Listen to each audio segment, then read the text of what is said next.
plein. Il est que le bela ba planté parce que tout suite au message na yango et Martin Fayulu a outi ko la kisali susuke azali penda monsieur le plan. Martin Fayulu a outi ko la kisali susuke vraiment ce qui va lobby que a gagné qui élection ils ont monana. Hein, ils ont monana. Martin Fayulu a prouvé les susuke a commis paysan populaire. Ce qui va m'embotoli makunami na position où il a commis les lots, je crois il est vraiment un leader où il a se confirmer na opposition. Loba moi ba nungu to ba trahison où ba ngomoko ndenge ba besana pour changer ba position et puis ça moi nini. Bon yango eza ko kamusanga na ngambo ya ba ndeko ya biso. Par exemple, il y a UDPS. Le pouvoir, il y a Félix Evangé Namabuko, il y a occupation et l'occupation inclut le Rwanda, le Burundi, Nakati et l'Ouganda. Inclut la soi-disant communauté internationale. Tant que rébellion les ali kobima, la bengi biso balobi, ce que les ali intox to yebite, mais nazo loba oyo, ndenge et loba maki. Tango fort, yé na bisengimana, bazali ko recruter. Pour na tinani. Si on a évité que tango fort azaka morwande.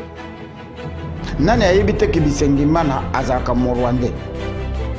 Entre guillemets hein. Si on bazo luka biso ba congolais pour basa reconnaître que nango na l'opposition mobimba wana. Ba vandi saki bango balobi vous partez na élection wana. Ba bisi Kabila okobimisa mobulu te. Tchela biso même mbwa. Muto yoko laksa biso ye wana kokoma président ba négocier ki bolingi balobela bino na monokodi tout a été négocié. Kabila okokende nulle part okozala wana nous te protégeons mais tchela biso muto yoko laksa biso que ye président ye wana kokoma président et c'est le travail que Kabila a fait. Si il y a quelqu'un qui a trahi le peuple, c'est toute l'opposition dans son ensemble qui a trahi le peuple congolais parce que Babimaki Bakende a voté mais élu président. Que cela se passe ainsi, nous avons un président de la République, un Congolais, Yango Banyamulenge Balobaki na Kabila. Yo, aux ongisi pouvoir na maboko ya ba Congolais, oko face biso, parce que les soi-disant élections ont été que le Kanakati à Congo, et là qui si biso que voya peuple ezalaka respecté et tikala kozala respecté na kati ya République démocratisée du Congo na ba élection nyonso oyo witi koleka na 2006 na 2011 et na 2019 voya peuple congolais to 2018 voya peuple congolais tikala ça m'écœure que pendant 17 ans que Kabila était au pouvoir au nom de la résistance comme on a ba engouement ba ndekoti mamindu quitté ce n'était que de paroles. Mais les lots en soi-disant va résistant, par contre il fait aussi ma minou qui parce que moi l'amour soi-disant il est au service de Rwandais. Na kati ya émission Oyo, éveil patriotique na Bino Elongo a plus d'une fois que peuple a kobima. Certes peuple a kokende ko voter, mais peuple a ko élire présidenté. Parce que tu considères que Mboka Nabiso est sous occupation et que c'est l'occupant qui décide à travers la CENI, à travers la Cour constitutionnelle, à travers la soi-disant communauté internationale qui va être le président. Ce qui est au pouvoir, hein? Le pouvoir est Nakatia Berso. Ce n'est qu'un bébé. Moi, ce qui a botami, a sengaka attention à moto nyonso na ba infirmier na ba médecin na ba passe moto nyonso azalaka autour ya mwana pona ko protéger ba ndeko na ngito se comprendre bien ce qui penza ceci na biso ezalaka la République démocratisée du Congo. C'est le moment où jamais il faut biso nyonso to balbicier ba langue na biso to meka koyeba ndenge nini to ko conduire et loko oeza en face na biso ndeko José Onekoko. Il faut c'est le moment où jamais tu défaire ma cravate nabiso tu respirer bien de Ben Katongoli. Il faut en ce moment parce que tous allez comment on a vous allez que ça ils ont la rébellion mi balé ils allez que se former. Na minute oyo Et bande ko bokolimbi sana lo bako moi j'ai été contacté. So na lobi yango na ngina pesa bande ko na biso ya mapinga oyo bazene na kati ya ba rébellion nazalaka awa po na mapinga te. Nazali mopanzi sango oyo abondelaka mboka soki boye na information et que tout le monde qui est na intérêt à peuple congolais to kolobela yango mingi koloba te ke ngai nazali prêt ya kokamata Yewana Fayulu Yewana Fayulu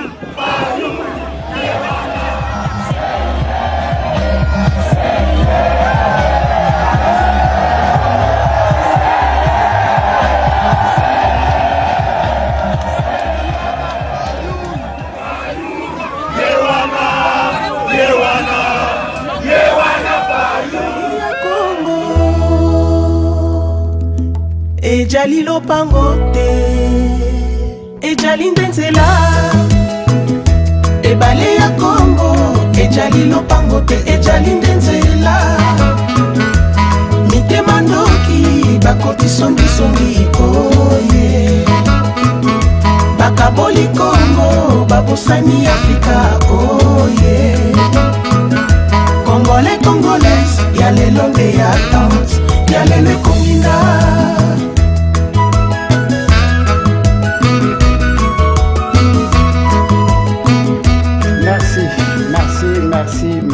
Merci bana somi ekolo Congo et pa nyonso bino bozwami kimia ekoka kozala na mabota na bino.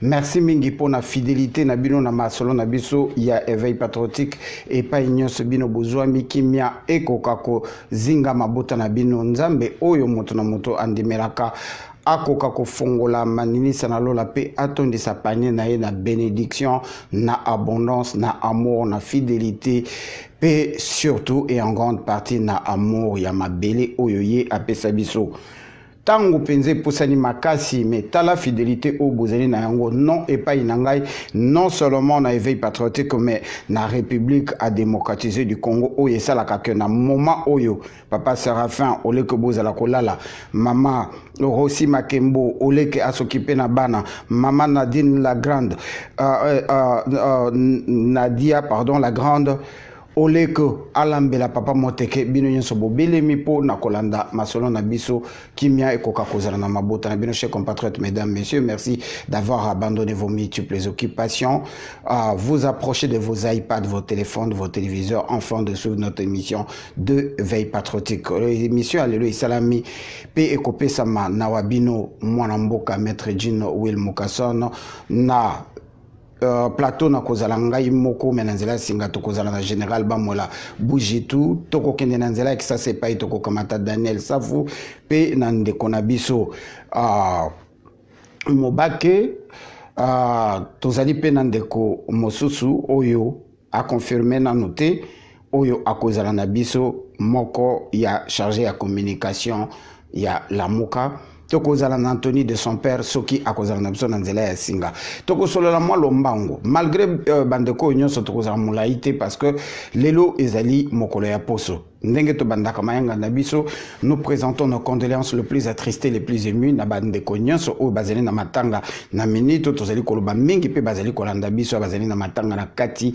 ya libota na bango to présenter bino ba condoléances na ba oyo mbotama na bango ezali na mois oyo na ba oyo mbotama na bango ezali koya ne bandeli ya mois oyo ya février tozali ko souhaiter bino bien de bonnes choses surtout prospérité, longévité et d'une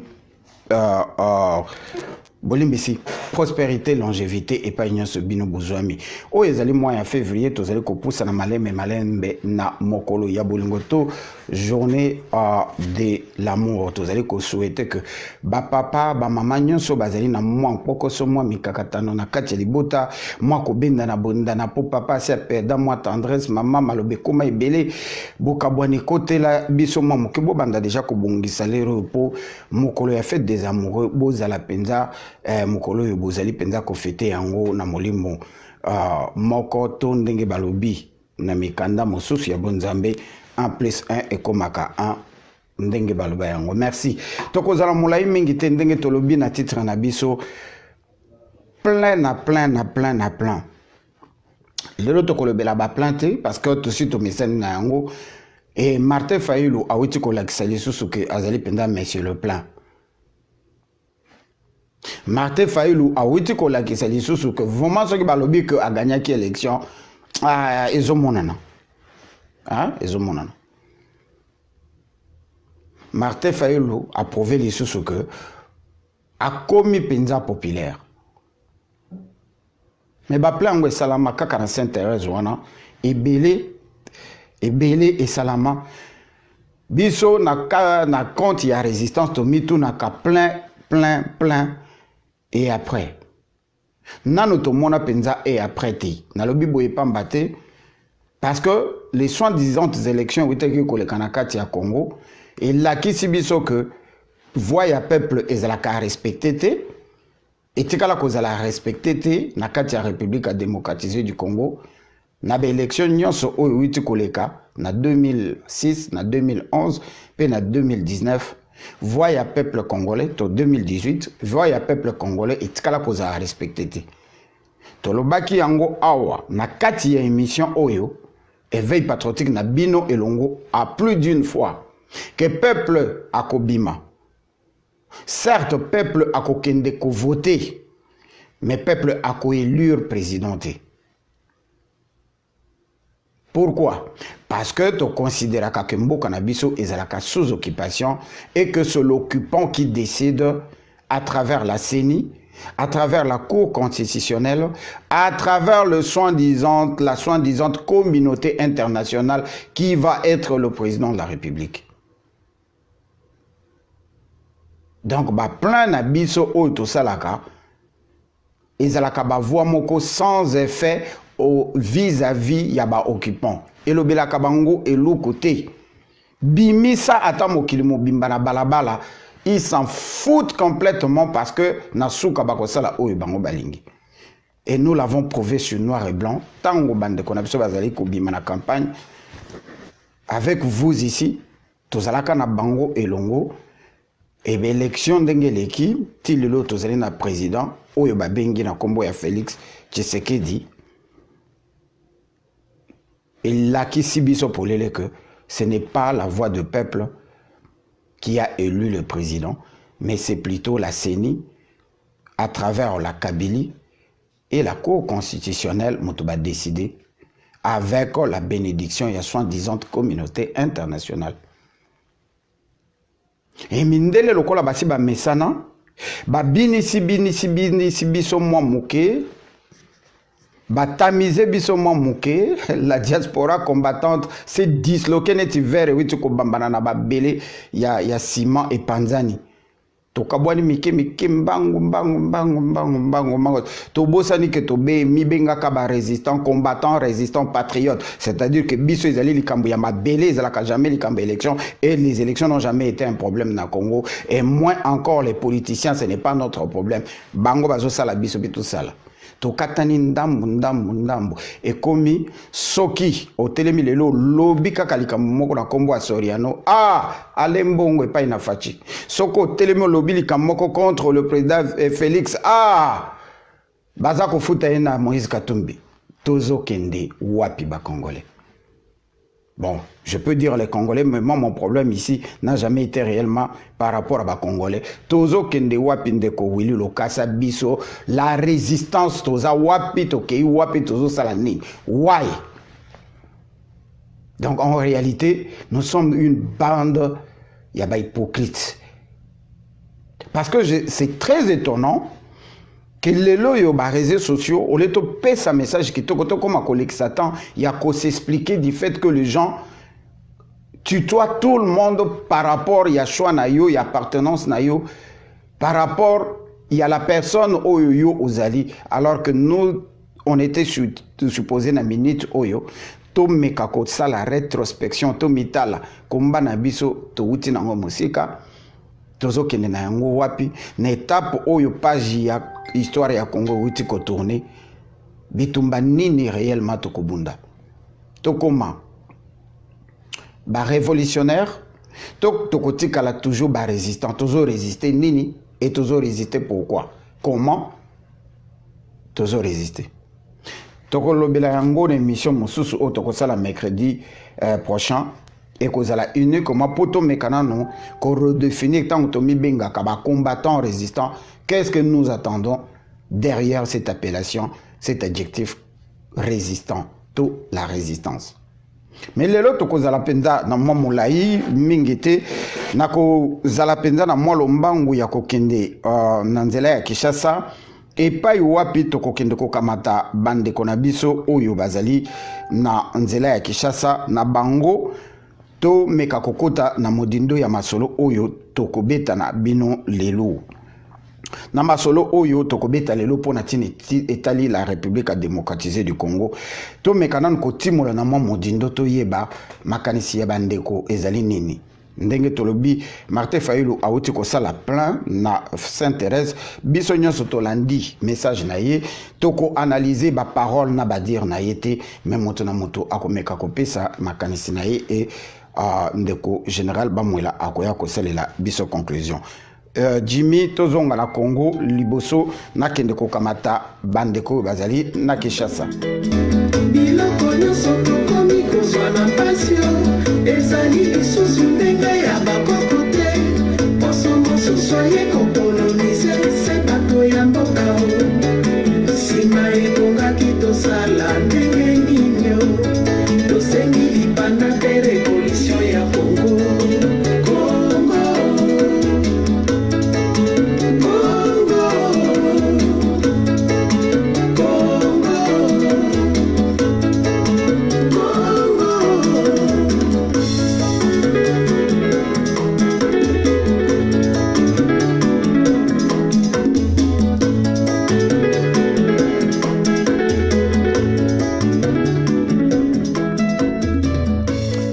Merci Jimmy Adjanga, merci na Canal Africa, merci na John Image, le cordon ombilical, merci na Soft 15, merci na Bapanzi Sangonyonso Oyo Barileaka, ba émission na biso, merci na Bino Nyonso Obozeli Kolanda biso, toko kina no kozwa bande kote, to yebi ke lelo ezali mokolo ya poso, mingi bazali na ba anniversaire, mingi bazali na matanga, et surtout bande ko ya lamuka en ce moment peut-être bazali nano na ko souffler nano na événement monene o baye na yango bazali ko yamba fonte pendant ce temps là tokozonga awa na kati studio et pa itoko kamata mon général Bamwela Bojitu oyo toko zala na ye pendant que mon général là akosale la biso moi ba analyse biso toko continuer ko kende ko luka bandeko ya Kinshasa to kamata nano mon général Bamwela Bojitu azali na biso na nzela ya singa ebale ya Congo ejali lopango te ejali ndenzela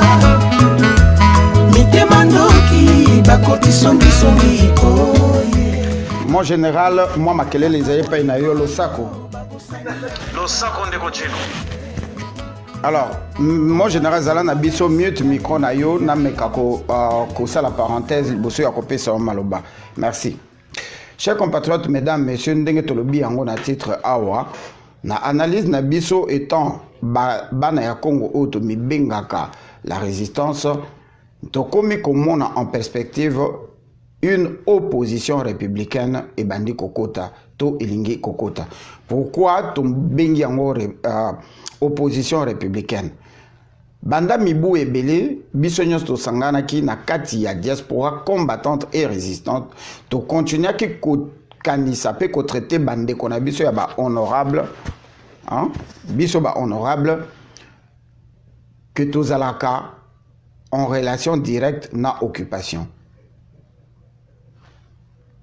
et to benga ki yango l'opposition d'accompagnement et lelo na élection salami tina minito tozali koloba nous voyons encore la main de l'occupation en train de conduire nos institutions à travers de Konabiso Félix.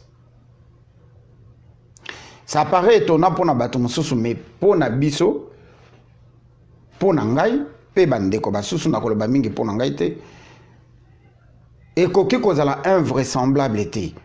C'était prévisible parce que bandeko na biso baloba yango na modèle nyonso na ba vidéo oyo ezali sur les réseaux sociaux que tozalaka binemi na bato oyo bazali en face tek. Je veux dire que l'opposition et la médiocrité batikala kozala binemi te, bazali ba partenaire.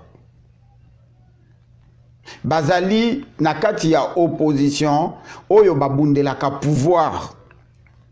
Et par moment tolanda yango toyebi yango à travers ba dialogue kili ba composaka ensemble. Ba komaka na niveau ya komi chat together pour ba composer ensemble. Mbalaboni ba sali ba gouvernement oyo ba konzi ya gouvernement to ba kambi ya gouvernement en l'occurrence Bande Konabiso, Bolimbisi, dans l'autre pièce, il y a des gens qui font du bruit. Le premier ministre Nabiso, Baoutakaka en opposition. C'est-à-dire qu'en réalité, Bande Konabiso et les politiciens n'ont jamais déclaré un seul instant, et même Tilelo, que Bazalaka ba résistant. Et moi encore, pototika tautologie, Batikala Kondimana noté officiellement que Mboka Nabiso est sous occupation. Et lokola ba sololaka, lokola ba kutanaka, lokola ba bongisaka. Au nom ya pacifisme, au nom ya démocratie, au nom ya boyokani, au nom ya ko éviter les fusions de sang, bazalaka toujours on a tendance ya koyoka na poba kende, bakumba biso sans effusion de sang. Donc, Batouana, Bayoka, Nakabasolo, la Kabazalaka, toujours ensemble, ezali liloté. Et c'est ça qui a créé la fissure entre la diaspora, entre l'opposition combattante, entre guillemets, si ça existe, dans l'opposition, Oyo, Ezalaka Nakati, Yamboka, Otobengaka, l'opposition d'accompagnement. Et ils nous ont amené à l'élection, autre que le Belalissus en détail, liloté. To monin denge élection, ana et l'équipe. Modèle na yango nyonso page ya histoire na mboka na biso et se tourner to linga yango te page moko se tourner, c'est-à-dire pour la première fois to mona depuis 1960 ou 65 après l'indépendance to mona passation de pouvoir ezala ya coup de théâtre ezala ya muyibi ezala négocier quel que soit modèle eyeli to bengi yango passation de pouvoir démoclariste ou démocratique. Simplement parce qu'il n'y a pas eu effusion de sang, Kabila Bimisi Mindo Kite, Alakisi Manzaka Te, Alobi Boluka Ki yango, Boka Mata yango, Pe Boko Silisa yango. Et voilà, Bande Konabiso, Oyo Bazala qui satisfait, peuple congolais, Oyo Amoni Ke ba yibiye élection. Ignorant ou conscient, a décidé que toko récupérer pouvoir na biso tokendaki ko voter mais bon nommer biso président toko récupérer ango ba mikoti si na vérité des urnes.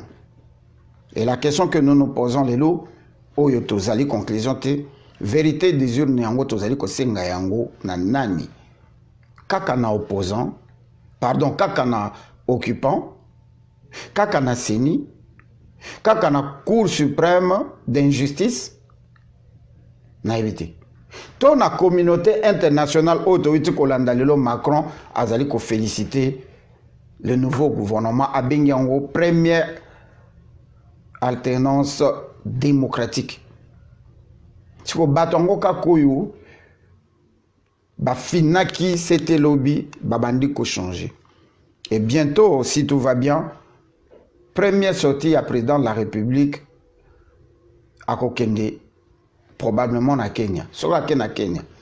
Vous voyez où se trouve l'intelligence américaine en Afrique?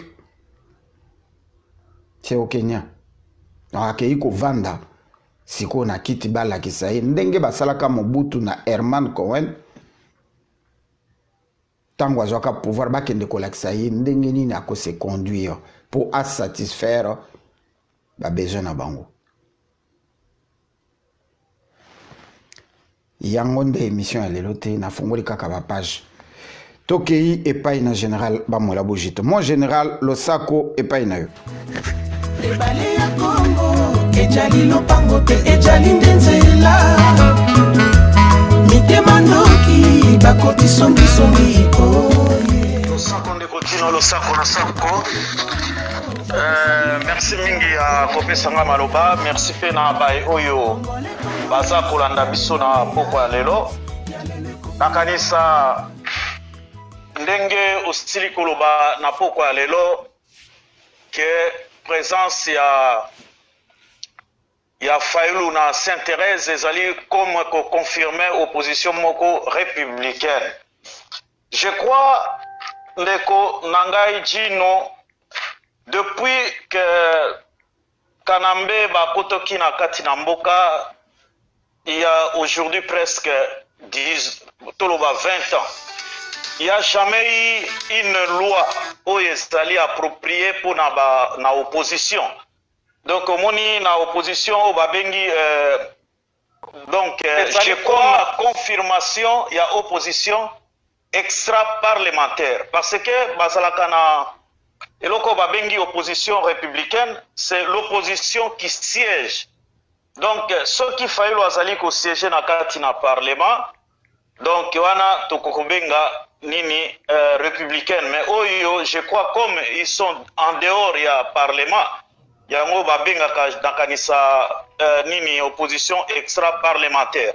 Mais ceux qui lelo totali na bokebi Wuto Kanambe a koti na nini tellement il n'y avait pas une loi où est clair na niveau ya parlement. Au komono même porte-parole ya opposition bandaki kozala te. Donc sika oyo nambalo eleki moto ya komi lelo directeur ya cabinet ya Chilombo bandaki kowela ndeba ngeki komutia esiko wana po ezaki bango ndunga ndonga na bato na MLC.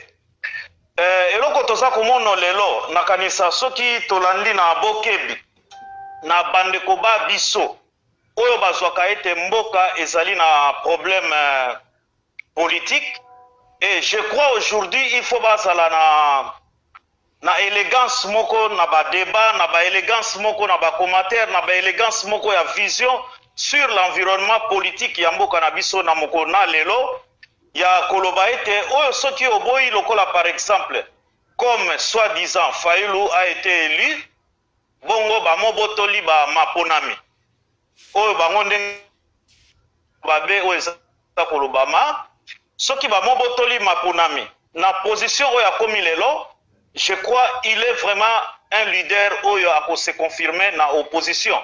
Loba mwa ba nungu to ba trahison oyo bango moko ndenge ba mesala ko changer ba position epesa mwa nini. Bon eza kokamwisanga na ngambo ya ba ndeko ya biso, par exemple ya UDPS oyo bazalaki presque 38 ans na opposition, lelo bakomi na pouvoir. Mais vous êtes devenu baneni oyo fraction oyo komi lokola pouvoir, c'est-à-dire bolongwe na opposition. Mais opposition ekoki kokufa te, que opposition ezala te. Par exemple si quelqu'un se confirme maintenant comme Bemba ba Muzito banani bato nyonso okomona balobi nini bango bakoki kokoma opposante bakoma ba opposante siko na sens onini boza ko critiquer bango, mais bango batikali bino boke na pouvoir, bango ceux qui batikali ba opposant na bino. C'est la même chose que 32 ans après 38 ans na kobanda 1982 tant au parti et Salimaki UDPS kobanda na molili ti na 1990 pour être après le 20 c'est comme parti politique, il y a opposition. Et je crois, Bandeko Bazan a raison. Et ce qui est plus grave encore, je crois peut-être ça thème nabiso ya dignité mais na komekana loba omoni opposition ekoya mwa makasi pona selon ba nungu toza ko mono oyo bandeko auti kotinda na yango inbox juste avant to banda émission pona mekaki kotuna nakanisa soki okozwa ndeko ya biso Mobake to moto moko akisasa akomeka koyebisa biso po nungu eza kotambola na bombi na nukombo, mais kombo ya moto wana soki batangi comme premier ministre, je crois le pays va vraiment risquer penza moto epela soki moto wana oya FCC oyo kombo na moni me na koyebisa ngo na sima ya mayanga ni awa soki moto wana penza ye nde batie premier ministre so batie ye je crois moto ekopela na mboka na biso bana somi ya ekolo ya Congo bomoni violence oyo ekomi na mitunaki na moi ya lelo est-ce que depuis prestation ya serment ya président de la République est-ce que parti oyo babengi na kombo na IDPS elongwe parti non violent elongwe na non violence ou bien échanger et sali mutation na kolongwa parti non violent et comme parti violent. Et pourquoi? Parce que bae oto za komono lelo soki penza objectif na biso ezala kito ya bango ete ya ko tambola pona ko boma système eutaki koleka na mboka na biso. Je crois moi koko se kozala parce que bakobenga na unité et ko simbate. Bomoni dernièrement na tango ya ba élection ba eki balobi ete Félix Tshilombo ba mopesi na tango ba bimisa ki ba résultat provisoire. Bomonoki ba déclaration mosusu baza ko pesa parfois ba pesi yango na ba leader comme dernièrement ba pesi na Jean-Pierre Bemba ayaki a démentir yango. Bomonoki ba déclaration moko ba pesa ki na Adolphe Mozito. Ba lobi ete ya lobi nous avions commis une erreur au moment où Félix basalaki boye biso tozalaki ko traîner ya koloba ete tokokende na masinité moi retard wana biso salaki baninga bazalaki na moi avance yango abimaki mais soki otali na réseaux sociaux tango wana Adolphe Mozito azalaki Adolphe Mozito mais lelo tango aye ko déclarer Kabila omoni mbala moko Adolphe Mozito alongo Adolphe Mozito akomi Adolphe Hitler. C'est-à-dire un homme à abattre. Mais yango naza komituna est-ce que bandeko ya biso baza penza na vision ya kotala ete pona koboma système evandi na moto na mboka. Bana somi ya ekolo ya Congo pona kosika malobe pa na ndeko Dino. Nalingi na rappeler bandeko boye. Bandeko na biso ya IDPS.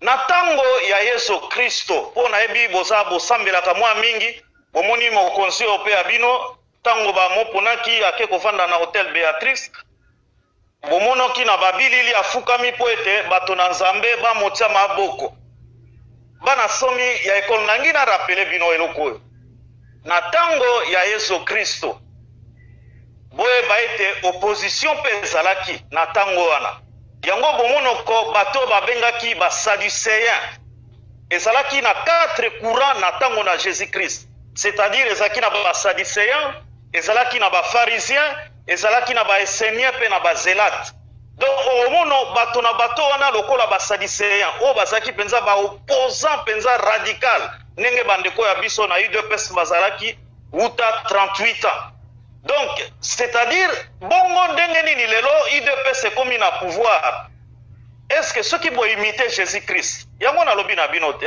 tango na Yesu Kristo pe opposition ezalaki bato bazalaki koboya pe mamate yawe aye donc oyo pe ya bino lelo bozala pe na élégance moko ya ba débat ya élégance moko ya ko accepter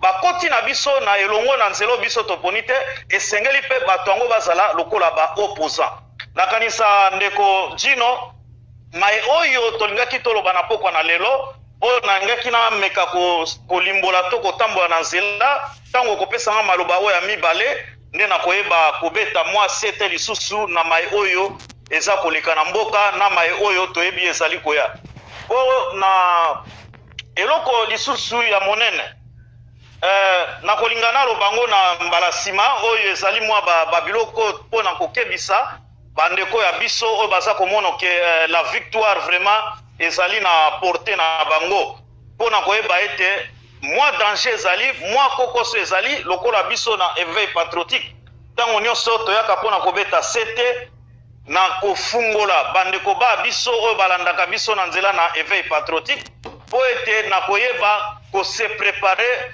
parce que la victoire oyo toza komona ezali comme victoire moko tokoki kobenga yango lokola balobaka victoire miroité maloba omboka oyo ndeko Dino. Merci mingi ndeko bamwela, merci na sete witi kobeta bandeko boko limbisa. Tozali na difficulté à cause de konabiso alors que tu étais kosula na bango 10 minutes avant to kota awa que bakozala na biso ndeko mobake esiko zali kolanda biso o meka kosala biso si pe ndeko Daniel Safu azali na kati ya réunion akomeli biso vraiment pardon maître Dino Bopé sanga lisusu 10 minutes toko kende ko kamata ndeko Anthony de son père to pesaye maloba ndeko Antonio akozala na biso awa.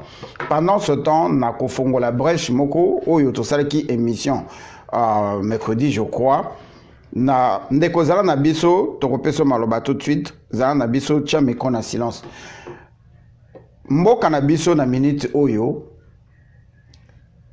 ezali na danger moko ezali ko courir elingi koloba que tozali kosala semblant ya kokanisa du fait que mwana ya mboka akoti na motu ya mboka tozui contrôle à makambo nyonso.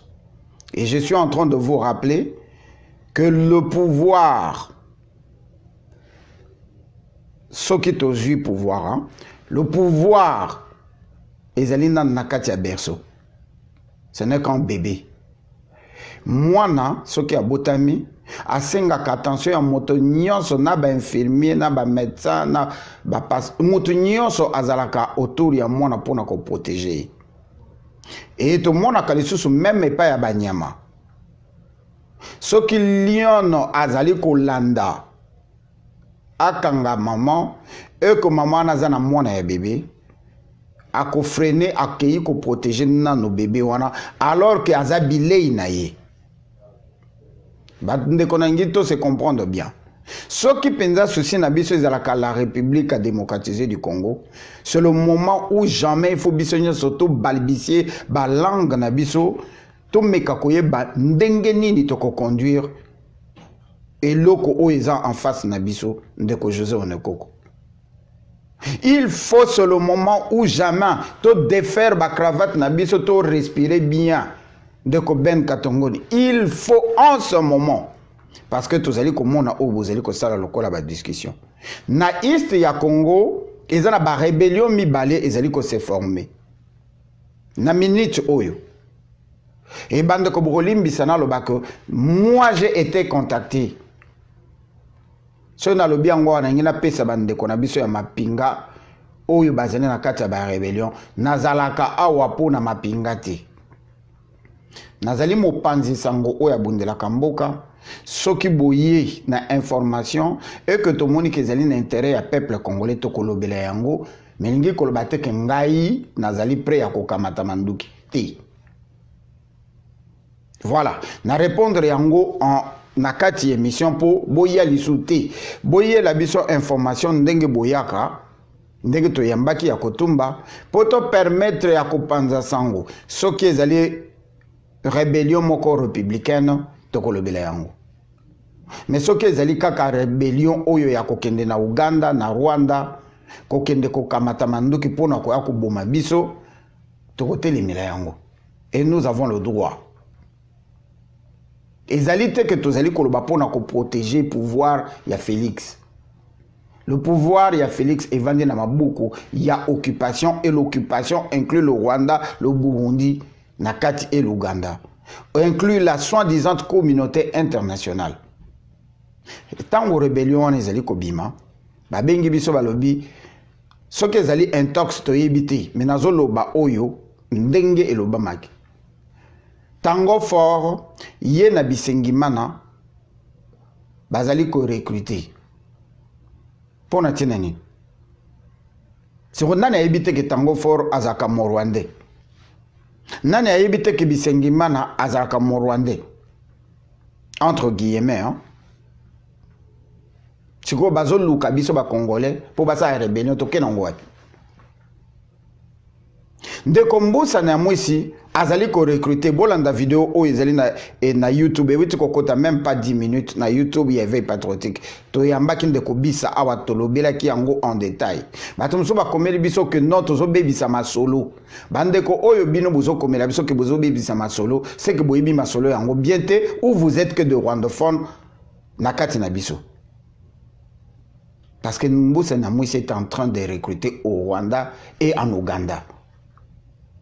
Bongo M23, ça ne vous dit rien que le M23 était venu au nom, il y a vérité des urnes, il y a 2011. Et moto ayaka na M23. Bon, memaye na chipoya. Mais et bomi bande qu'on a biso combien? Échangeant nini na kati ya occupation congolaise. Et tous, la plus grande partie ya bato ba iutaki Uganda na M23 lelo bazeli na ba poste na kati ya ba institution na biso. Et rébellion oyo tolobelaki avant-hier. Oyo mema bande qu'on a biso tina Sand City bakende kokoma ba subalterne ya ba occupant ti bazu ba poste ti lelo yo moko na bango ndeko bemba azali sénateur na kati ya occupation. Tozo kende wapi. Ça c'est une parenthèse. Bandeko, moi j'ai très mal au cœur. Hein. Ndeko ba mola fongoli brèche moko awa. Naningina kitisa ndeko ba mola moi amela moi mai. Bato oyo bazolo ba wana banani ba réseaux sociaux. Les gens qui écrivent sur les réseaux sociaux, mais tozali pe na ba soi-disant congolais, ba congolais et belé. Et surtout que Bakombo ya bande konabiso bakasayan. N'oublions pas que tout le Rwandais qui est au Congo, Kombo e ya monela ya kozwa izala kaka Kombo ya bakasayan, yango balinga kolobate bakomaka. Parce que soki alobi boko yoka ba R et béré. Ah, Recongolais, Recongolais. Voilà. Yango bakomaka est belé sur les réseaux sociaux. Alors nous devons faire très attention. Ndeko na biso Madidi azali na kati ya système depuis très longtemps et il a été un honorable peut-être l'éloté. La Mouka ezali na 83 personnes au bazali déjà ko siéger na gouvernement oya seketikali kaka bango moko ba mitutran Bemba Katumbi Fayulu Mozito Matungulu les restes wana pe bakota na kati ya masolo. Mais na bande konabiso ya cash. Les États-Unis n'a qu'aux exemples. L'exemple, la comparaison n'est pas raison. Tous les républicains n'a pas démocrate. Oyo ba parti minene ibani. Ceux qui ba républicain ba du pouvoir automatiquement ba oyo ba perdre ba démocrate ba constituer l'opposition. Vice versa. Même en Amérique, la France. Et ça c'est quoi du fait que Babengi Batu opposition, ça devait être un problème.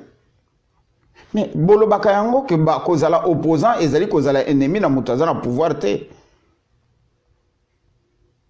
Bozali kaka ba adversaire, bozolo kabino pe bo accéder na place ou non.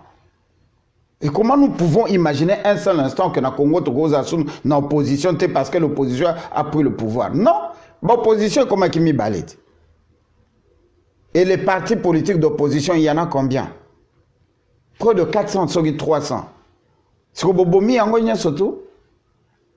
Donc voilà, il y a une discussion où il faut tout discuter mais tokolobe la kayango pour to fongola maele ya batu mususu. Ce que mon tependa vandi nanda kunaye devant famille naye azako koma que il y a plus d'opposition au Congo, c'est que vraiment c'est un bourricot.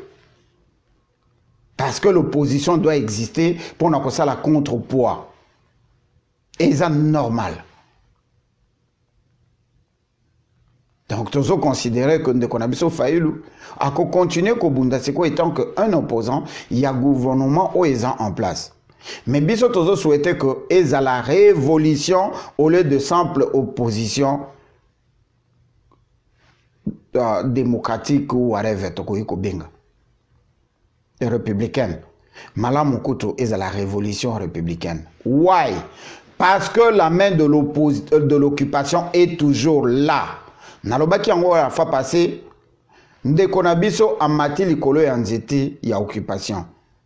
Mais biso tozali na posa mbomo ya keiko buka wana to récupérer yango po yango de tozana posa na yango. Mais comme les gens étaient à occupation, il faut to scier yango. To scier yango na mayele de manière que soki nzete ekwei ndeko na biso atikala. Parce que la lutte auto bengi siko na modindo ya masolo, la résistance soki kokaki kozala et banda siko yonde ko étudier ndenge nini tokosa la résistance avec mwana ya mboka na mutu ya mboka. Bolinga te, c'est en fait c'est une réalité. Oko changer yango ndenge nini.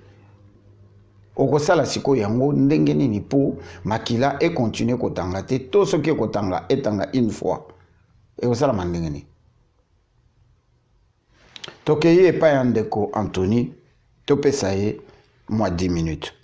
Ndeko Anthony de son père malobe. Ebale ya Kongo ejali lopango te ejali ndenzela mitema ndoki bakoti songi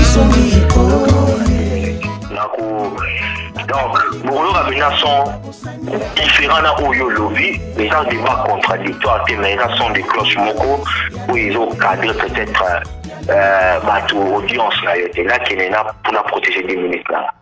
Bandeko, la réalité est que Congolais biso ngi tolingi Congo ezonga sima.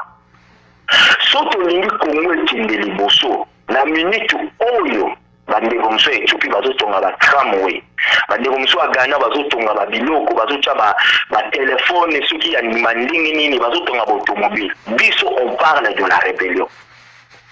Ça m'écoeure que pendant 17 ans que Kabila était au pouvoir, au nom de la résistance, comme on a engouement bandegorsi mamindou quitté. Ce n'était que de paroles. Mais les lots bandegos soi-disant ba résistant, par contre il fait aussi mamindou qui parce que moi n'amour soi-disant il est au service de Rwandais. Bandegos tout la réalité tout ça n'a fait. C'est que la vérité des urnes, la vérité des depuis longtemps,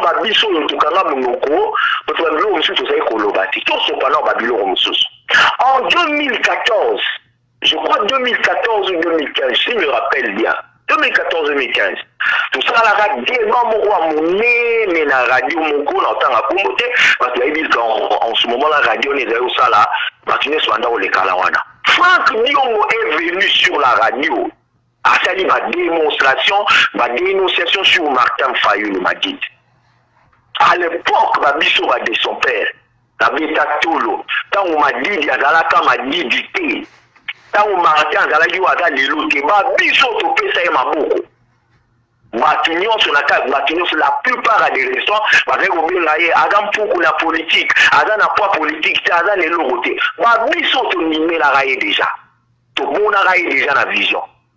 On a la salle de travail, on a appelé, oh, les gens ont la résultat, dans le but, bandeko, mouton a monito tchaï maboko.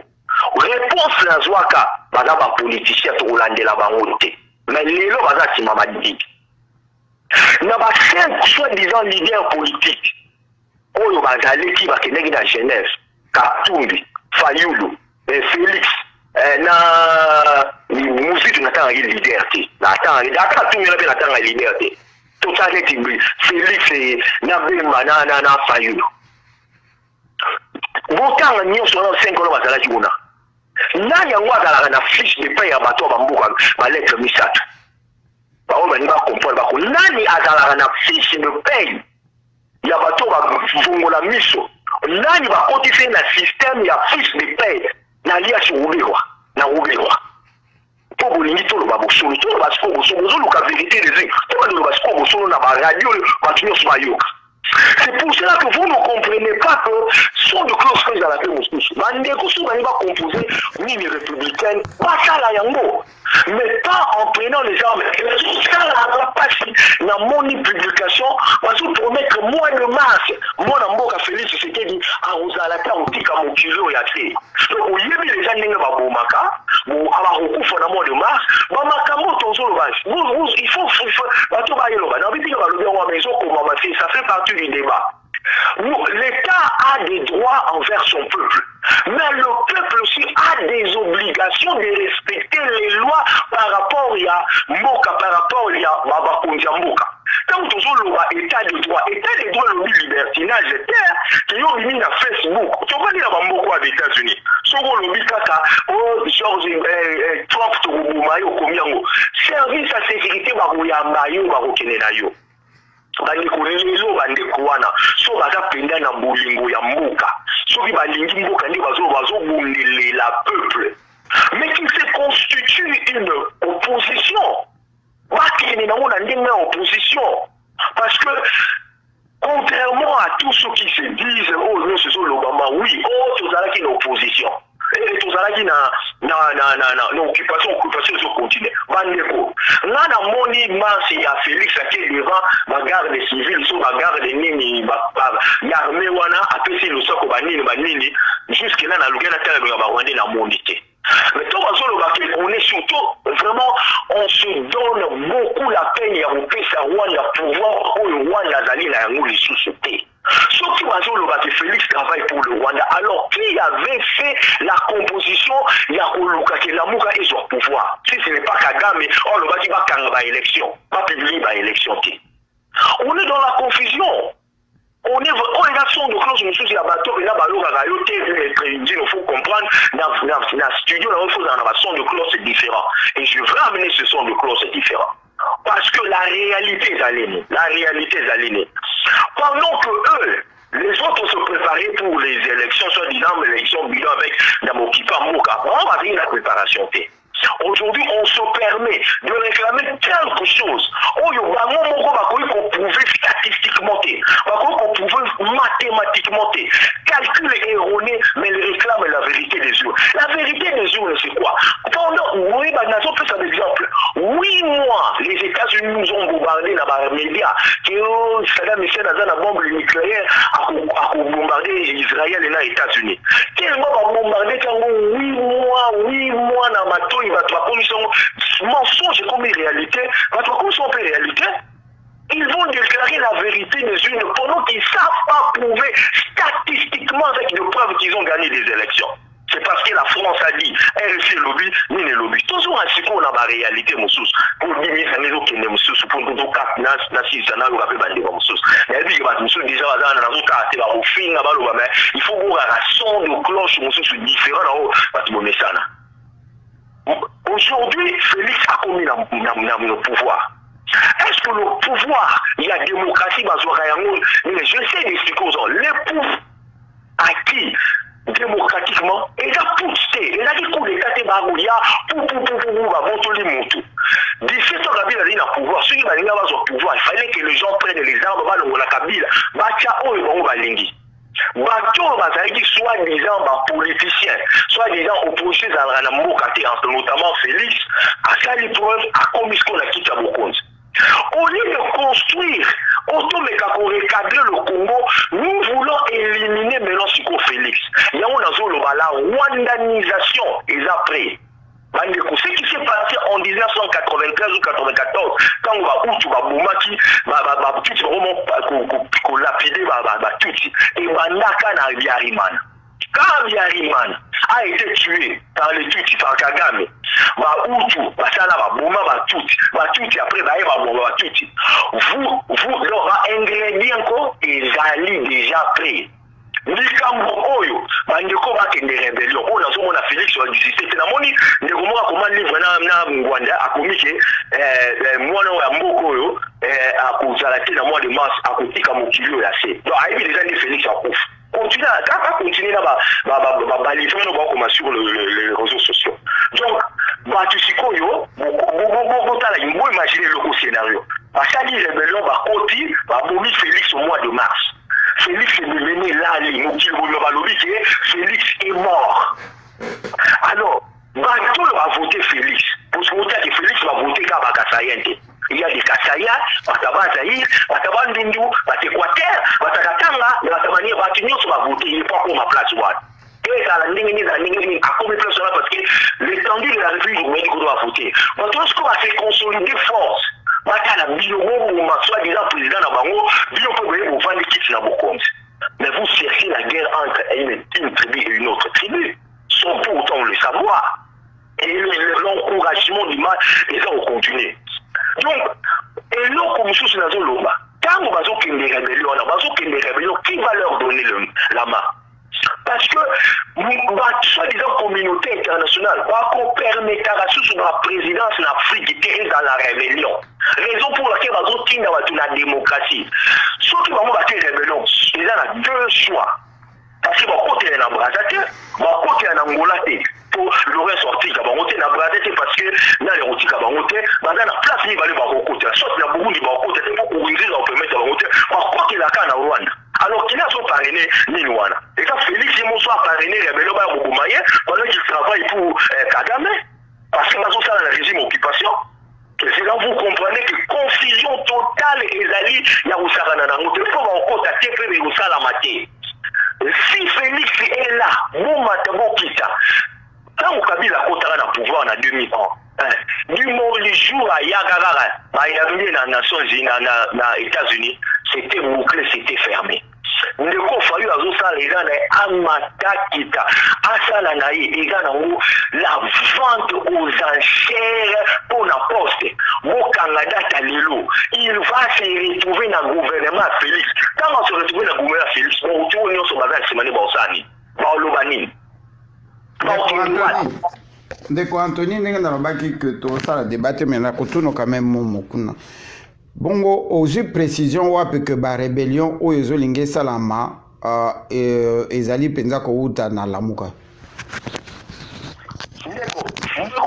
Ndeko mbusa nyamwisi agawapi aga mutanani amutana mukati mbusa nyamwisi agawapi aga mutalamuka atangu enyani kamitatu aga kokoma yango atwite yango tango ba programmer Félix et en Twitter à lobby il a le rôle avant et calmé mais attendez na mon PPO il a koya parce qu'il voit à tout le monde dans mon collé à tout le monde en terme à rébellion on le bango boyé il ne le dira jamais comme ça.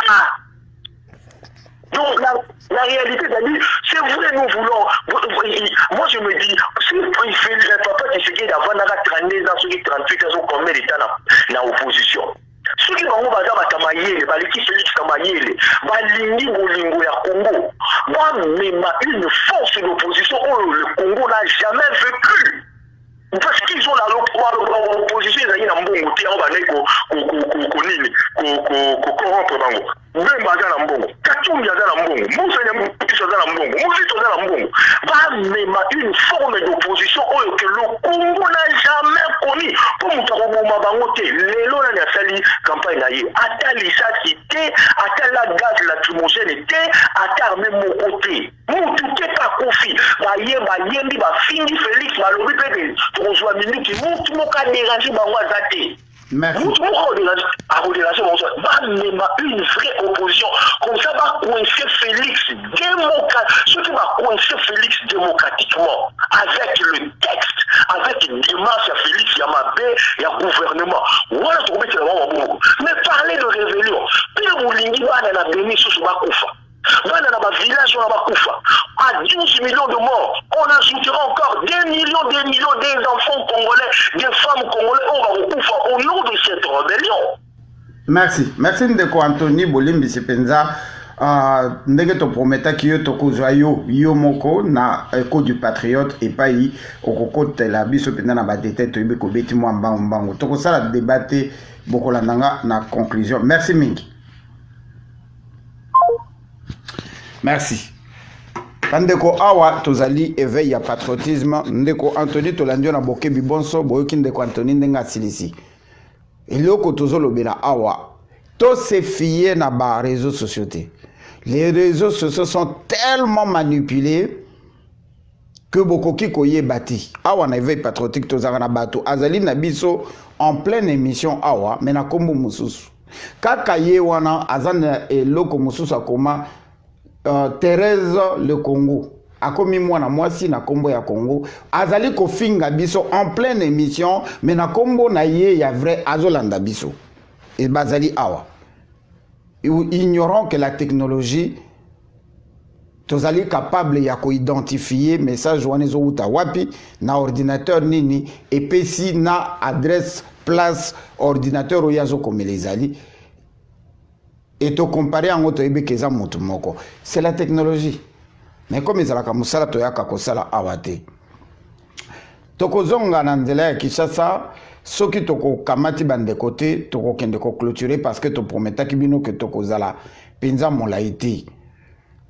Mboka na biso na ndenge ezali kokende evandeli makala. Qu'on le veuille ou pas, tango le jeu 7, lisano ya bato 7 bimaka, tolobaka yango que c'était continuation ya PPRD. Le G7 ekoli ebimisi mutumoko oyo tobengaki Moïse Katumbi. Tango Moïse Katumbi basangani ye na Vital Kamerhe na faché basali pasi na yo pasi nanga. To telemelaka bango awa to dénoncer complicité ya nouvelle classe politique d'opposition oyo bandaki ko se former. Vrai ou faux? Na bino kaka awa. To lobi to moni ba créer les biso G7 ba boteli biso pasi na yo pasi nanga. Les nouveaux leaders ya nouvelle opposition congolaise ba uti ko salama. Et lobi lobi wana salela kibino triangle de Bermude. Ba détaché à Moïse Katumbi, ba collé na Madidi, ba détaché à Vital Kamerhe, ba collé na Fachi. Ba créé fissure biso tozo kabwana.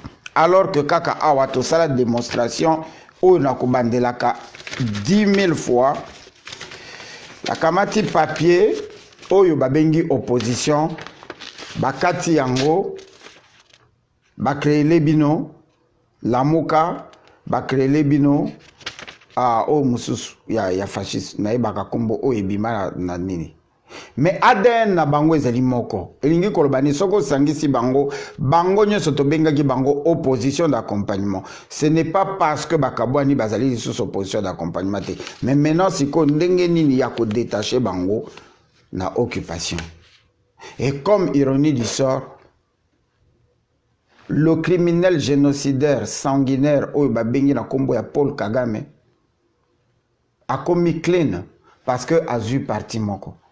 Mais tobosani que pendant la période où il précéda qui l'élection, Fachi akutanaki na Kagame, ba opposant nyonso bakutanaki na Kagame. Et encore Moïse Katumbi est parti même se prosterner na bibembe yaba squelette yaba rwandais oyo eloko atikala kosala yango ata mokolo moko te na Congo. Na Moïse Katumbi akomi clean mbala moko po akangami na pembeni ya ndeko Fayulu. Point d'interrogation. Et Moïse Katumbi aza ennemi ya Fachi. Soka aza ennemi ya Fachi. Bongo moto babengi na kombo ya Kamerhe akomi clean mbala moko maboko pembe bobosani ki amemela biso Hippolyte Kanambe oyo alakisa biso oyo travailla na ye. Point d'interrogation. Tobosani keloko babengi rassemblement moto a créé yango ezalaki ye rassemblement lelo ezawapi. Point d'interrogation. Tobosani ke Madidi akomaki président ya to responsable numéro 1 ya rassemblement tango ba créer non la dynamique de l'opposition muta créé yango Kamerhe dynamique de l'opposition et comme plateforme moko contrôlée par Madidi et le même Madidi c'est lui qui a été comme soutien numéro 1, il y a Félix, tant que Bazali Kowe la poste, il y a président, il y a rassemblement, il y a Matungulu, qui avait soutenu à fond la caisse Félix. Et Tomitu n'était pas nani ba créaka rassemblement. Point d'interrogation. C'est-à-dire que ba débat penza ba sujet où il faut traiter en wana pona kolobanine. À la fin, l'opposition d'accompagnement était une vraie opposition d'accompagnement. Ça a été séparé pour comme biso place otozo comme malembe lilo. C'est-à-dire que la main de l'occupant reste encore en train de planer na kati ya Congo. Ndeko Anthony de son père. La vraie impérium est bandakana armée. Aussi longtemps que nous avons encore le 43 000 têtes yaba rwandais, na katia armée na biso tozana en impérium te. Il y a un travail de titan à battre pour na kolongola occupation. Donc yango na ibandeli émission na lobaki que pouvoir wana soki eza pouvoir bozo yango ndenge bokozo yango ezali na berceau. Mais comme batu oyo bapesi biso yango bolukaki yango boko silisango, ils ont commencé par nous diviser. l'opposition pour créer la tension. Comme ça, l'air bango banda ko appliquer ba sale besoin na bango. Il y a ba assassinat, ba mettre, ba séquestration, ba enlèvement, ba la qui s'engona ba viol, ba la qui que ce sont les Congolais qui ne s'entendent pas parce que ba loka qui pouvoir biso to sito tikeli bango pouvoir. Ce que zalaki na bamboka mususu mukolo oyo ba prononçaki président Félix comme président de la République est confirmé par la Cour constitutionnelle Ndenami Nitoyo Tokomi Koloko Tabi Bembe ya occupant na kati ba terrasse. Mais ils sont encore au contrôle. Pour moyen pour lire sous monoko ezate. Alors ceux qui biso toko se fier na ba analyse ya oyo les kanaba réseaux sociaux au lieu d'aller le plus profond to kende koluka et lokoni nezo salama. J'étais au travail nazo solo anande de komoko. Alors bien ngalobi mais pour la première fois vraiment le Congo a aussi donné un exemple na bamboka ebele oyo dictature ezo continuer ko umela et que passation de pouvoir et salamana nous pacifique monter. Na sourire. Alors bien mais oza contenté na oeleki na mboka na bino. Nabi wes eza coup de théâtre moko ekoki ko tourner facilement na cauchemar. Total a capé théâtre oyebi keza nango théâtre de chez vous. Mais émotion côté ma ami so pebimi. Mais oyebi keza théâtre. Donc makamba osa les a soloté. Mais ma ami ce ko bimayo okoki pe ko sepela o sepeli obi non na sepeli na théâtre na makasi funa tarango lisusu tout en sachant que c'est théâtre.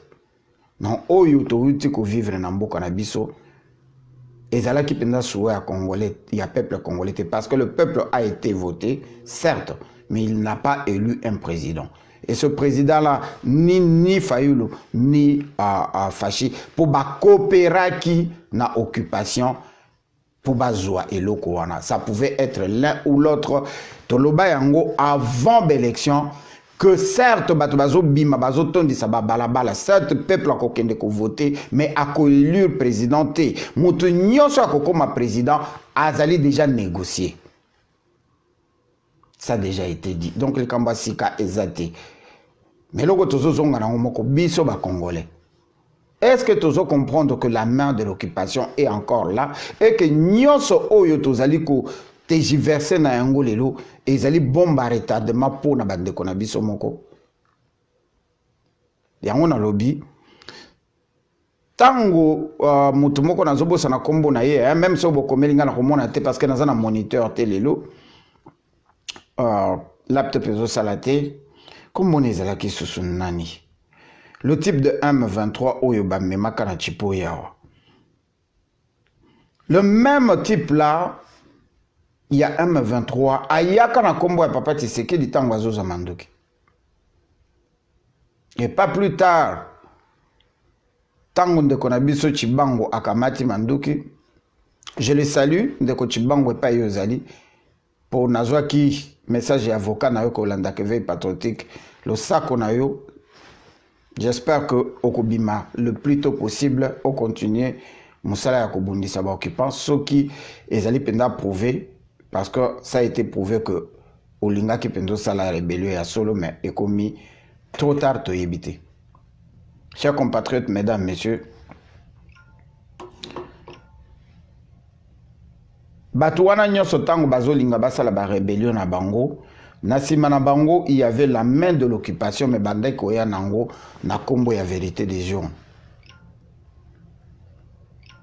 Yango tozo kende kozonga nango lisusu.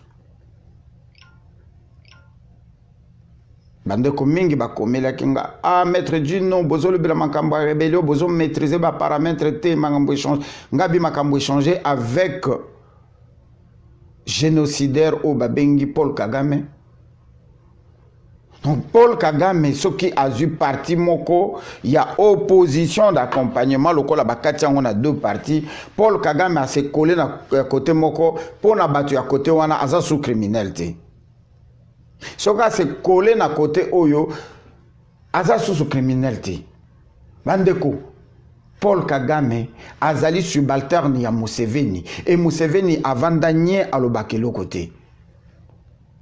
bande kona biso nyoso bakenda koluka manduki bakenda koluka ngo pour ba permettre bango, c'est-à-dire inconsciemment ba permettre l'occupation et massacrer biso et occuper ba ville et occuper ba terre et occuper ba minerai na biso, ne sachant pas que bozo kende koluka secours et pas ya moto a créé ki yango. Comment un pyromane peut être en même moment un sapeur-pompier? Voilà ce que vous allez diminuer. Nous ne pouvons pas asseoir le pouvoir du Congo na maboko ya occupant toza ko se frotter maboko. Na minute yo na bato ba solo la kamikolo nyonso na président Félix, y compris maman peut-être azana difficulté ya ko joindre na téléphone er nyonso. Mais ceux qui bakoka ko joindre na téléphone et batanga makanisi na ye akomi ko sentir kilo ya koza la président de la République. Na 2 heures du matin, téléphone et les libres ambassadeurs Baniba Solona na yo. Na 3 heures du matin, Baibisio qui na Beni Mobulu et Bandi. Na 4 heures du matin, Baibisio na Ba Congo, ba côté libato na Bandako. Boutou na Moui. Et Baepe Bavandi sur Balobi, nous sommes en train de créer une rébellion. Yosoko Boya. Tozongi et pas inandeko. Nabiso général Bamola Boujitou. Akanga mayangani ya lelo. Après nga na kosala moi conclusion ya moke ndeko général Bamola soko zali na biso tozongi pa ina yo. Ebale ya Congo ejali lopango te ejali ndenzela. Mitema ndoki bakoti songi songi oye. Merci mingi ndeko Chino. Merci na bae oyo bakolanda biso na pokwa na lelo. Bana somi ya ekolo ya Congo. Oyebi eza kopesa ngai passe na niveau ya Congolais. Soki mboka na biso lelo ekomi na esika oyo ekomi ezali problème na biso ba Congolais. Bana somi ya ekolo ya Congo. Nakoloba ndenge nanu na loba te. Nangina loba sika botika piscose to paranoia to schizophrène peuple na biloko soi-disant ya rébellion. Il n'y a pas une rébellion oyo bana ya somi ya ekolo ya Congo balingi ba mema contre Félix Tshilombo Tshisekedi. Botika piscose oyo bato balingi baya nango. Soki bolobi na mwisi na yoki ndeko atangi balobi soki na mwisi asala rébellion. Mais il y a de cela quelques mois, c'est le Congolais qui disait que Bamoni Félix Tshilombo bakei na Fortina Biselele et pas na Museveni. Yende motapesa ka pouvoir. Comment c'est Museveni qui a accepté aujourd'hui Félix est devenu président de la République du Congo? Paye lisusu Museveni akamata ba Congolais moko apesa bango manduki baya kobundisa Félix. Omoni esika oyo biso ba Congolais tozali ba bololé. C'est la rébellion oyo balingi ba créer pourquoi? Tutsi power. Tango kanambe sous pression oyo yaki na mboka na biso. Kanambe amemi mboka bakende na maponami. Ya ebaki na maponami wana. Ce n'est pas Félix qui devait être président de la République du Congo. Oyo kangandenge na zakoloba. Président de la République du Congo ezalaki Emmanuel Shadari. Mais pourquoi Kabila a changé bamanino? Parce que amonaki na miso na ye soki bameki ko forcer. Bandimi acha Emmanuel Shadari.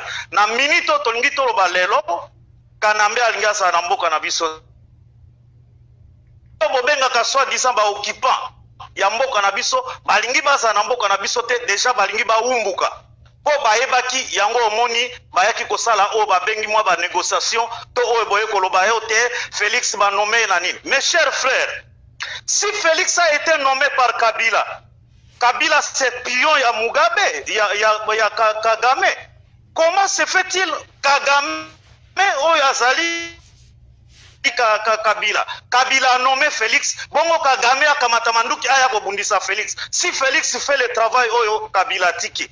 bandeko oyo baza koya na biloko ya koakize bato bino bolobi ete bovandi na mikili na poto soki nalobi na koya koboma Emmanuel Macron bakokanga ngai. Mais lorsque vous citez le nom de gens que akamati manduki mais basi manduki te boza kotanga o lamuka basi manduki boza kotanga ka babemba.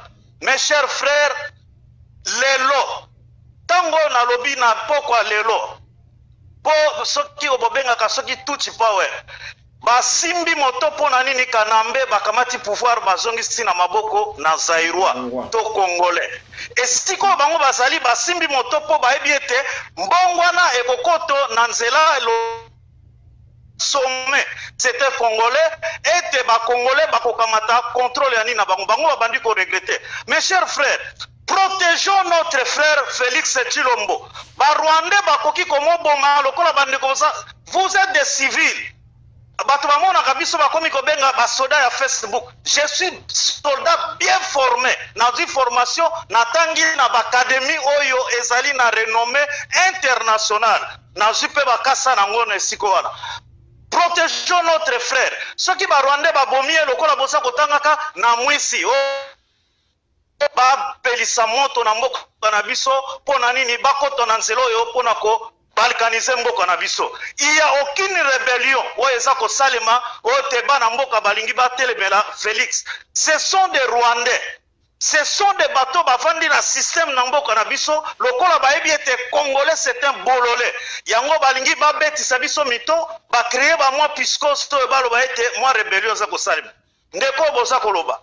Vous êtes des civils. Va proclamer président Félix Tshilombo provisoirement accueilli kovanda na hôtel Béatrice. Hôtel Béatrice eza ya nani?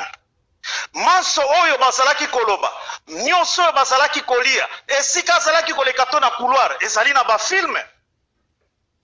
Hôtel Béatrice etondisamaki na ba microfilm, baza koyoka nyonso bango baza kosolola. Bato nyonso ya yambaki eza ba ambassadeur américain, banani oyo bakendeki na hôtel Béatrice. Tout basolola ki eza epa ya bato wana. Est-ce que moto apesi yango moto alamuka? Est-ce que moto apesi yango ezali bemba? Bandeko botika koboma bandeko babiso. Botika koboma ba Fayulu. Botika koboma ba Bemba. Botika koboma ba Musito. Botika koboma Félix. Comme ba placer ne siko wana es sengo protéger ndeko ya biso. Ata tolingi ete. Ata tolingi nzambe te lokola balobaka soki olingi créateur te mais bolingaka création. Soki olingi création ebongi olinga pe créateur. Botika biloko ya piscos ya bitumba oyo boza ko imaginer. Nalingi koloba mwa mingi te. Na yebi tango tolobaka soki nalobi mwasi ya ngai soki azali po akotaka mwa makambo te ayebisa bino na tongo na lelo nga naza na mbeto telefono nga nazwi euti wapi euti na Léopoldville to tobengi nini Kisasa bato nini babengi si bandeko ya biso batikala na mboka botika banini oyo boza koloba. Il y a pas une rébellion na bandeli eza na rébellion moko te oyo ekosalema. Pourquoi nalobi yango nalakisi bino na bilembo Fortuné Biselele bamoni bango na photo na Félix epa na Kagame epa na Museveni o bakei po apesa bango bokonzi. Kanambe azalaka soi-disant moto asimba ezali Kagame. Kanambe akamati pouvoir bolobi a nommé Félix Tshisekedi. Bongo Kanambe soki tosali na silosisme soki Kagame azali soutien ya Kabila. Donc Kagame azali soutien à Félix. Conclusion kolobanini Kagame Félix na Kabila bazali be moto moko. Yango naza kosenga na ezali éveil patriotique. Tango toyaka na ba éveil patriotique eloko tosengeli tango toza koloba na peuple na biso po bakende na nzela na révolution. Quel que soit Félix a commis président à République. Tokotikaka nzela na biso oyo ya koloba te pona loba. Lelo c'est le nom de Rouberoi oyo bakolinga ba imposer comme premier ministre. Na ebite soki ndeko ya biso Félix akolinga boya na kati na FCC bayuti ko sala réunion. Pourquoi na lobi na bino tout power ils ont traiter aujourd'hui pourquoi maintenant Félix a commis président de la République. Maintenant il veut imposer qui Robert a comme premier ministre. Nalobaki na kolobango te mais na bandi ko bimisa. Si moi je risque ma vie, namona katina pe ya vite. Oya kolinga bomangai aya bomanga siko na ndako ya ngai. Robert va imposer le la premier ministre. C'est là où va commencer le bras de fer. Je ne crois pas Félix doit accepter Robert comme premier ministre. Yango na loba ki ne bandeli, monto ba ko linga batsa premier ministre. Ce qui va meki batie mote ko pela na mboka. C'est-à-dire maintenant peuple congolais basa ko landa biso. Ce qui na lobi bokoloba nini? Boni nasa ko benga peuple congolais na unité. Bolongola sentiment ya lamuka o fayulu soki opposant soki nini. To s'aligner bato nyonso baza kolanda biso na pokwa lelo bo s'aligner derrière Félix Tshilombo. Pourquoi boko s'aligner derrière ye? Bozali ko protéger parce que c'est une porte, c'est une personne oyo aye ko fungola brèche na lobi na lobaka boete mais na lobi yango sikoyo. Azali zela po ete biso tokota toyeba kokwesa système oyo evandi na moto na mboka. Soki boye na makambo o rebellion na musa yako ya ba Rwandais bakoboma Félix bokolatisa makambo epa na mwisi bokolatisa makambo epa na Fayulu nini ekosalema baluba bakotomboka contre bayaka bayaka bakotomboka contre bangala bangala bakotomboka nini boyebi moto boza kopelisa na mboka na biso nalobi na tema na monokote na kanisa soki to continuer na babiloko ya banini boye nous allons changer ça na maluba na biso kati na baradio songolo kati na banini banda lelo bana somi ya ekolo moto akoyebisa bino ke rébellion moko eza kosalema na esika boye. Ce sont des gens qui veulent se positionner auprès de Félix. Félix ayamba bateau wana te. Ce sont des bateaux yo bakobotisa mwa makambo. Baza na information moko te. Rébellion moko ya ba Congolais lingi esalema te. Ce sont des tutsi oyo balingi ba créer mo eloko wana bango bakotona sima pona nini balingi ba récupérer pouvoir. Pona nini ba moni ete bakabi bokonzi pe bafungoli nzela oyo ya bango ya kotika mboka na biso. Bana somi ya ekola Congo na kanisa bolandi na matisi mwa mongongo landolaka lokasi po ete bandeko ba biso oyo balandaka biso tina mbo. Il est temps na sengi na bana mboka oyo nalobi ezala baeba mapinga boyokaki yango balobi nini 5 millions ce qui 5000 personnes balingi bakamata bana na mokili na Amerika pona ko assurer protection ya président Félix maloba maye eloba maki na hôtel Béatrice bongo ndenge nini ebimaki pona nini parce que ils étaient à l'écoute ba onyoso bazalaki na nini mais tellement boza ba civil boza kotondo pono bomela mwa vino po bolia mwa mikate mais boyebite bozalaki na bilili etondi wana ba tango bakamataki président na limete po bakende kopesa esika alala ezalaki déjà babebisaki esiko ya vandaki babebisi yango te ke batie poison babebisaki yango na ba microfilm tout il parlait là-bas ezalaki capté na Rwanda siko na lobi na bino bandeko botika piscose paranoia ya kokotisa bato o rebellion moko elingi salama lamuka balingi basala rebellion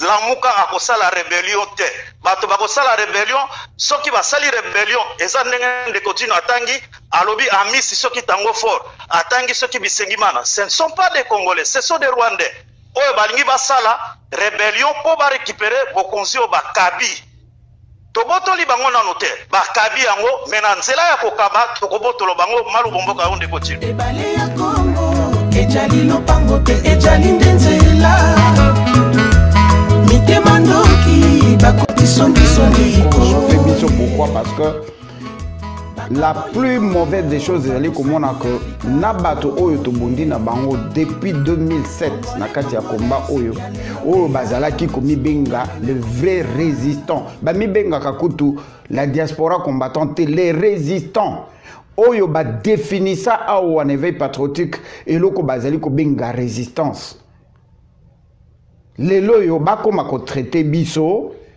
que lokola to komi tozali ko supporter vérité de unité tozali sous ba résistante to lembongo banda Félix azali Félix na tikala ko yoka place apesa kambongo te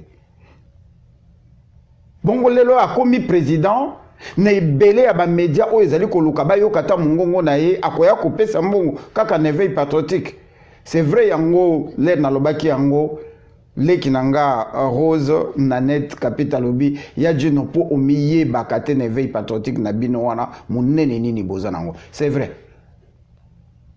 Oui, tu reconnaître yango vraiment que tu se minimisaka peut-être. Parce que moto yo appelle sa kambongo to yeba banda à sala défection. Ce qui a le kuta, ce qui a solo Moïse Katumbi. Ye wana bino bozo kotoye. Ye wana bozo kende kokuta na naye. Ye wana bozali ko solo na naye. Ndeko bolimbisi to kopesa malobate. Parce que tozo ça la conclusion. Donc, c'est la même personne bino boza ko kende kokuta na naye pesa kambongo. Mais bozo lukela bato mususu mitifu ya place bazo. Mbongo ngo tozo ngo tokena ngo wapi. Awa toyaka kolobela Congo. Même si nous avons des attaches, il y a un niveau de famille, un niveau de relation, tout le Belaka Congo. Nabino ne veille patriotique awa. Avant les élections, il y a les 30. To benga ndeko faché na téléphone naï personnel. Boyoka mungongo naï. Il n'avait pas répondu. Et ça n'a pas vidéo. To bengi Madidi 4 fois. Une fois to juillet a passé Maman F. Bazaïba, deuxième fois, Tozui Ndeko Michel, Tozui, Maman présidente, a passé Bisson Ndeko Michel, troisième fois, Tosololi, na Maman Michel, Maman présidente, qui veut dire, moi si a failli. En pleine émission. Les Rwanda Tozaki ba collaborer, to yamba Herman Cohen, to yamba Anthony Gambino, Toza ba collaborer, mais ce sont des gens où ils bazo diriger. Ba président na bisongo ba opposition na bisongo ba benga kabango l'opposition d'accompagnement. Vous êtes complètement débile, hein? Laissez-moi vous le dire, les soi-disant combattants. Et arrêtez de nous écrire des sottises, s'il vous plaît. Bon, mi respectez nanu. Biso awan États-Unis tout ça la combat. Oh, bino bosalaka ya balabala na mikili ya potote bo silisi bukamwa marche bokei na matonge kolia bakwanga na basardine et vous appelez des combattants, des résistants et venez salir les gens qui se sacrifient bouton na moi pour na kokende kolukela bino information. Écoutez les gars, Tilelo, nous avons les contacts avec nos frères qui sont dans la politique parce que nous avons besoin de rester en contact avec eux pour te mettre la cabine d'information. Nous avons le numéro personnel. Il y a président Fachi. Nous avons le numéro personnel. Il y a président Fayoulou. Mais biso loko la toteli me la kambo kana biso pour la souveraineté qui est la politique et même biso na ndenge se ko diviser biso te tozali kaka bana ya mboka. Oyo biso to kokai ko salate ba politicien ba sali yango ezala ezalaki cop d'ailleurs ezalaki cop. Tokoloba yango na monoko nini ezalaki cop. Tant que ko bakendaki ko bayebaki ke suka nango poste ya président ko revenir na moto moko ndenge komeli na maboko ya Fachi bazonga ensemble ba komelo ko moko ba conduire biso na résistante le but que résistance ekufi to yeba to ko sala nini to yo kana moke. À Kinshasa et Paris, midi et demi à Bamako et en temps universel. Afrique Midi sur RFI. Hugo Lanoé. Bonjour à toutes et à tous et ravi de vous retrouver. Nous sommes ensemble pour une demi-heure d'actualité africaine. Et à la une, Emmanuel Macron écrit à Félix Tshisekedi une lettre dans laquelle le président français salue la première transition pacifique en République démocratique du Congo. Emmanuel Macron demande également la réouverture de la maison Schengen à Kinshasa en charge des visas pour l'Europe. Détails et précisions dès le début de ce journal. Le pouvoir camerounais veut décapiter notre parti. Réaction des opposants du mouvement. Merci. Boyoki, naba o bayoka ki angote. Soko bolobi ba français, muto bazali ko supporter Fayoulou, bazali ko pousser à continuer ko réclamer vérité des journaux pour bangom to wakope ses pouvoirs. Ba uti ko reconnaître Félix. Et je vous ai dit, si tout va bien, première sortie à président de la République, et Kozalapo à Kendena, Kenya, et je vous informe que l'intelligence américaine pour l'Afrique centrale, depuis Congo, ils ont un déséquilibre, et à Nairobi. Et je vous ai dit ici, tant qu'on a bimsa il Kambouya, Alain Tangédine, je vous ai dit que Logar Azaki a 240 ans de prison, qu'il a négocié pour 5 ans de prison avec l'amende de 50 millions de dollars. Et puis, il faut aller à Solo là. Babengango ko snitch.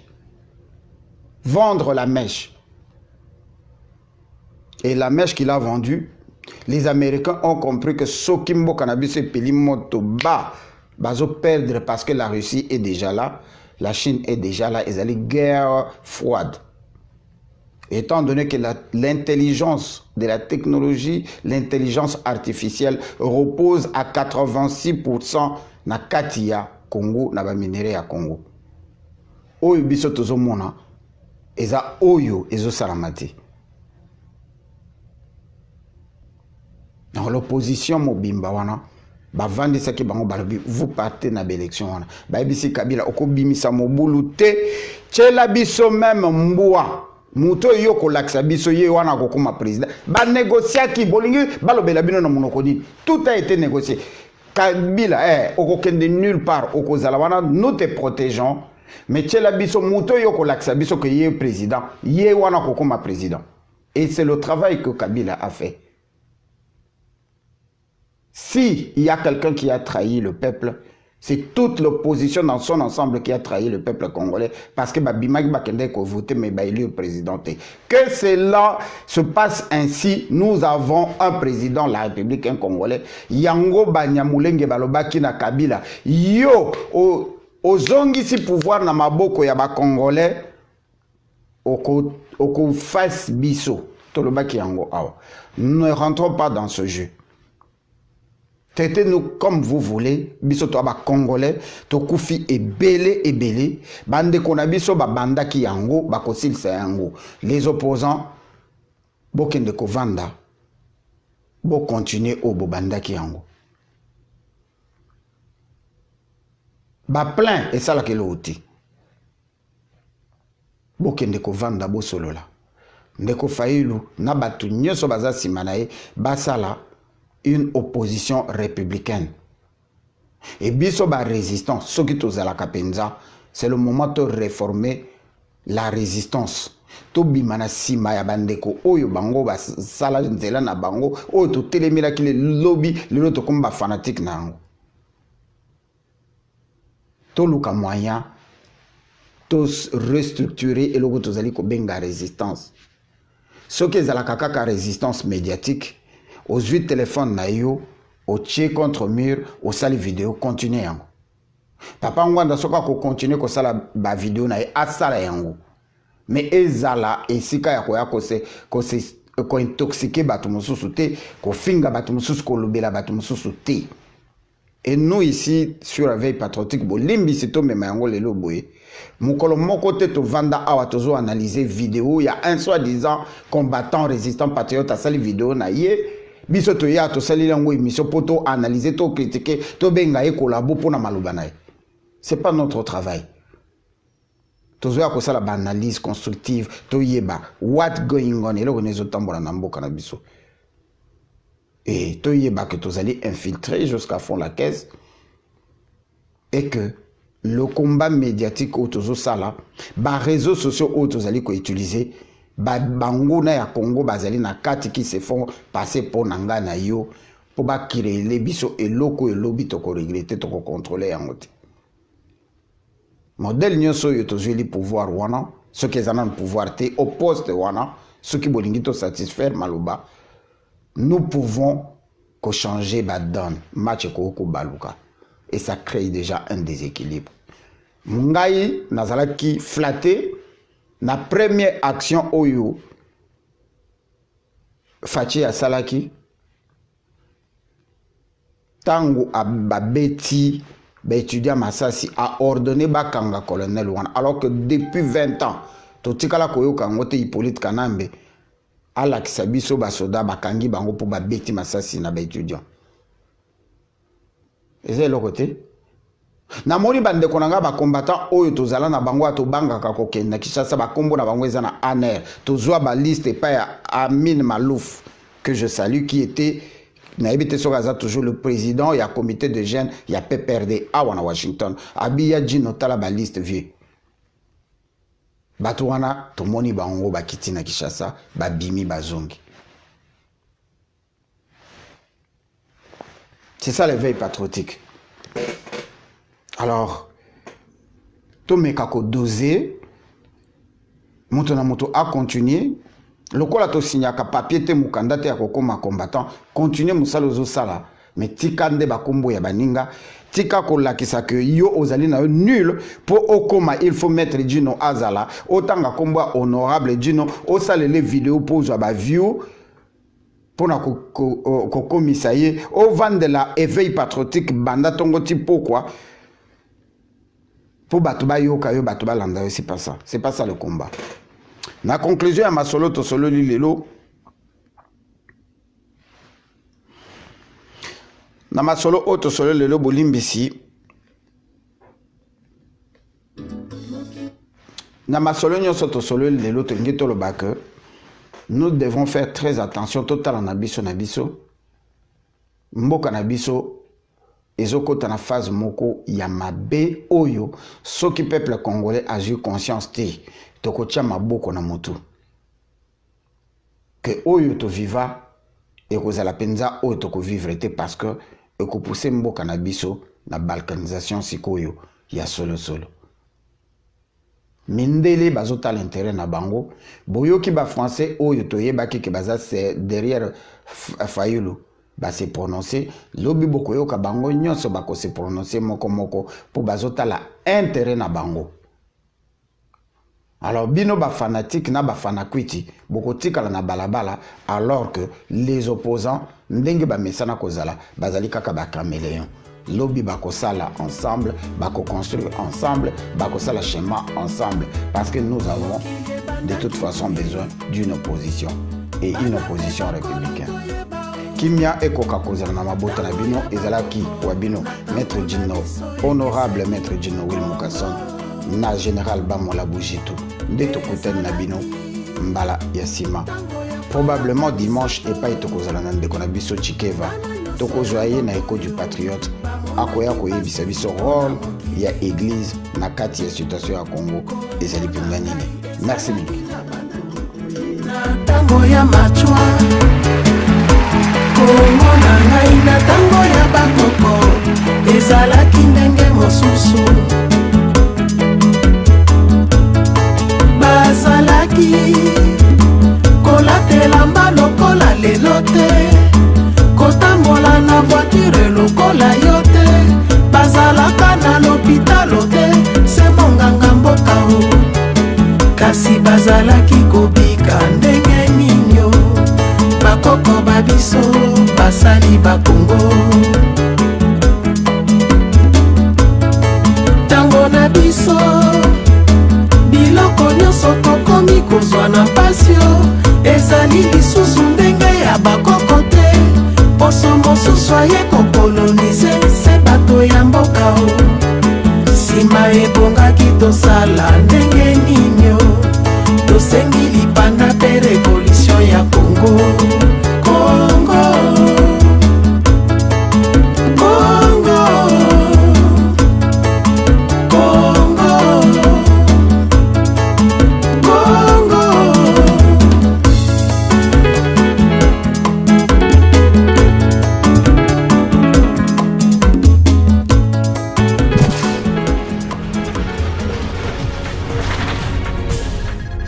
Éveil patriotique. Chaque mercredi et vendredi, Batia Mwamba. Émission de Maître Willodine Mukasson. Émission Pesanga Force Yangwana sur la Talango TV. Bazar, bazar. Oh, mais cassé bandat. Mais il y a quand même quelque chose, Moukeba. N'a Koufa Botika la Laxa. N'a le bain de Rolia Teti Congo est à la libérer. Botilangue émission Éveil patriotique et banda. Oui, monsieur Banda. Djino Will Mukasson, tu l'as mis sur émission pour la démo Keba Dorlala. Éveil patriotique, le pays d'abord.